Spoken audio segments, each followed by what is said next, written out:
Welcome to Story Guy, where my parents didn't something stupid again. I'm dyslexic. Recap. My parents were not invited to my younger brother wedding. Believing that my younger brother wedding was held at my wedding venue, which he was not, made a huge scene at another couple's wedding and cost me $5,000. I am suing them. I'm more annoyed than mad at they lastest stunt. After the incident at the couple's wedding, my father's side of the family has officially cut contact with my parents and my oldest brother Paul, fake name, who has always found excuses for their behavior, has had enough and said he was going no contact. However, Paul always says he's going no contact, but after a few days is right back making excuses for them. So I wasn't as shocked that the day my parents were served with my lawsuit, I started getting text messages from Paul trying to guilt trip to dropping my case. Apparently the couple is suing them too. However, Paul kept texting, "How could you do this to your parents?" And Paul always uses R, U and C. But the texts I was getting were using R, U and C. But I knew it wasn't Paul when Paul started to bring my sexuality into the conversation, because Paul might have made up excuses for them. He himself never agreed with what they did or what they believe in. So I called Paul's house phone. That's when Paul informed me that him and his family were moving and he has a new number. When my parents realized that Paul was serious this time about no contact, they turned nasty. And when my parents started demanding the phone they gave, Paul just gave it back to them, SIM card and all. I'm not close with my brother, but I love his wife and his two boys. How did my parents think was going to play out? I've just sent this to my solicitor. They broke the temporary protection order, so they are probably be getting a fine as well. That's it for now. I was following your instructions. So a few years ago, posted 2 stories of things that happened to me in my old job at a grocery store. I promised to post more, but 2.5 years ago I quit, and I kinda just wanted to distance myself from that place. But a friend of mine was talking to me the other day, and a few stories came up, and I felt like it's time to tell them. Also, this is a different kind of entitled parent. You'll see what I mean. So while working retail, you interact with a bunch of different kinds of people. It really gives you a view for the world around you. One of the kinds of people who came into my store were the mentally handicapped. Now, there were quite a few who were regulars, and we got to know them really well. One was a girl, well, call Kay. Now, Kay took a liking to me, because one of the first time she came in, she was wearing a UGIO shirt. Now, the way I worked was, if I saw someone who had a shirt of something I had even a remote knowledge of, I'd talk to them a bit about it. It showed I actually cared about them as a person, which in turn kept them coming back to me. Kay was a sweetheart who was always shy and nervous around people, but would light up the moment you talked to her. Her mother, on the other hand, was the definition of entitled. She'd expect to get last week's sales days after they ended.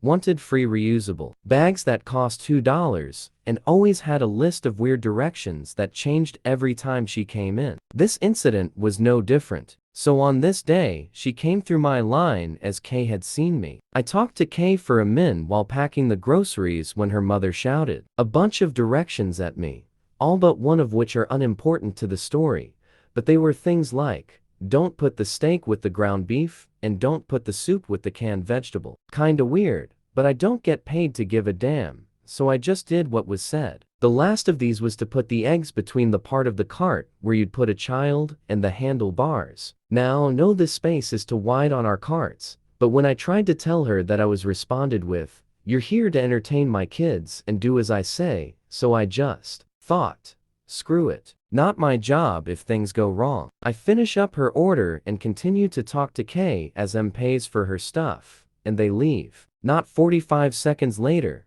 I hear the sound of a carton of eggs hit the ground, and I see him come storming up to me.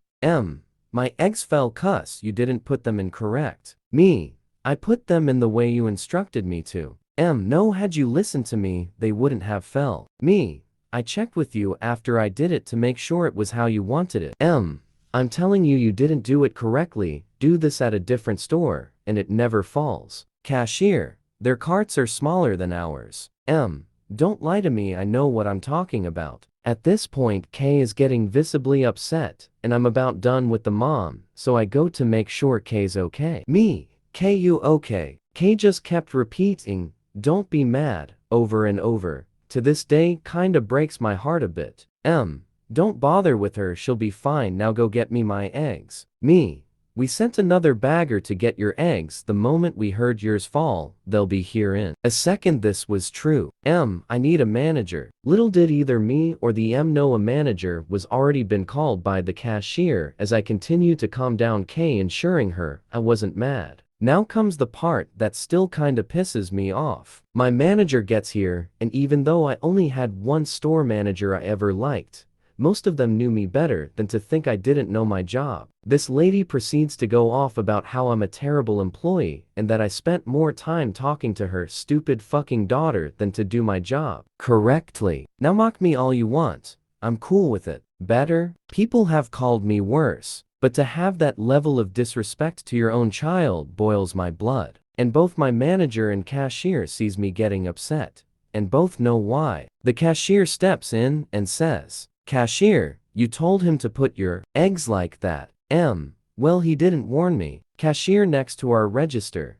Yes, he did. He's not a quiet guy, I heard him warn you. This goes back and forth for a good 5 minutes, and the whole time Kay is freaking out as I'm trying to calm her down. And her mother is so in her own head that she doesn't even have the least bit of concern for her own child. The other bagger gets back somewhere in the middle of them all, arguing with the eggs. And I've completely checked out from the argument as I'm more concerned with Kay. But I see her grab her eggs and walk out of the store, while I'm still sitting next to Kay. Me, I'm a manager. WF are we supposed to do? Manager realizing I'm still sitting with them's daughter. Oh, fuck. Me, yeah, we've dealt with Code Adams before, but never like this. Manager, she left the parking lot already, hasn't she? Me, yup. Manager, take her to the conference room and sit with her till her mom gets back. Now, I had 2 hours till I was going home, and the conference room had water, so we went and sat in the back. It took 3.5 hours till she realized she left her child in the store and came and got her. All in all,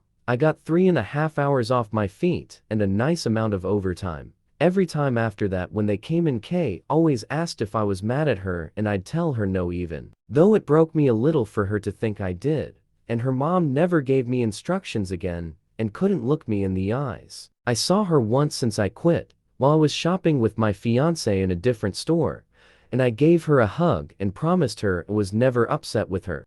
Why do I have to scrape the bottom of the barrel for respect? Gen Z, I'm 20 years old, in my second year of college. I've finally reconnected with my mother, who I haven't spoken with since my parents' divorce in 2016. I called her up through a relative and I was happy to talk to her and catch up on things. I love her, but my mom talks to me like a toddler, in a coochie coochie coo tone. Doting, coddling, feel like I'm lower than her and I'm not being listened to. She's clearly acting sweet and polite, but the fact that she doesn't speak to me with maturity is clearly a sign she has no respect for me. I say yes, please, and thank you. I tell her I love her, but I have an underlying animosity towards her. This is the same thing I was avoiding when I'm ready to snap and disrespect her, which I'm always holding back from doing. She clearly doesn't appreciate that I'm holding back. I am always going to be grateful to her and love her because of how much pain she went through trying to raise me and my siblings. She problem is she just bowls over me,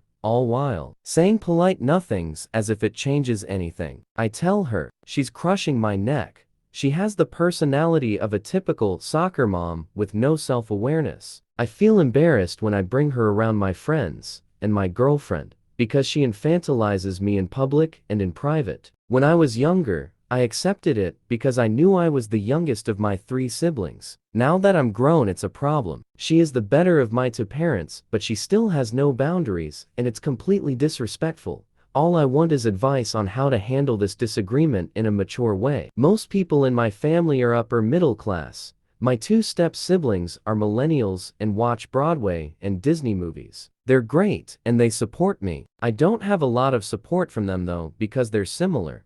Arguing with her seems hopeless. When I was younger, I just assumed her behavior was because I was young. I cut her off for a long time and gave her space to breathe. I didn't expect this to continue. She just talks to me as if I don't have a mind of my own, constantly trying to make jokes that are completely nonsensical, and I feel this strong cringe feeling in my stomach every time she talks to me. She calls me on the phone at the most inconvenient times. I feel like she treats me like a pet dog. When I tell her to step back and show me respect, then she immediately switches to this rude, snappy attitude where she starts brooding, just like a 5-year-old. She gives me no respect. She loves me, but she has zero respect for me.